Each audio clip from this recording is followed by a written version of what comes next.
ইহি! কি মজা! দেখো পেয়েছি ২ টো আইসক্রিম। বলেছিলাম না নিজেদের বিয়েবাড়ি, ওইজন্য পেয়েছি ২ টো আইসক্রিম।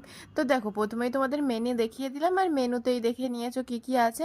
তো ১ম এই পড়ে গেল ফিশ কাটলেট আর তারপরেই পড়ে গেল ডাল আর ভাত আর তার সাথে ছিল হচ্ছে পটল চিংড়ি। আর তাও আমি বলেছি আমাকে বেছে, বেছে চিংড়ি দিও। তোমাদেরকে আমি দেখাবো না সত্যিকারের আগে তো যেখানেই যাই চিংড়ির আমি মানে খোঁজই পাই না।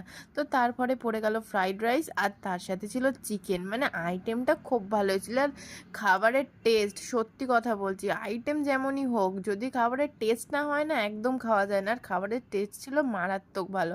তো নিয়েছিলাম আরও দুখানা চিকেন। তো লাস্টের পাতে চিকেনের হাড়গুলো দেখে তোমরা অবাক হয়ে যাও কারণ আরও কিছু দেখাই না সেগুলো অনেকটা বেশি খেয়ে ফেলি যখন। তারপরে পড়ে গেছিলো চাটনি আর মিষ্টি আর পাঁপড়টা আমি খেয়ে নিয়েছিলাম তোমাদের দেখাতে পাইনি আর হচ্ছে সন্দেশ আর ওখানে সন্দেশ বর্ধমানের সন্দেশ তো যারা যারা খেয়েছো খুব ভালো করেই জানো কতটা ভালো খেতে আর সাথে ছিল দুটো আইসক্রিম।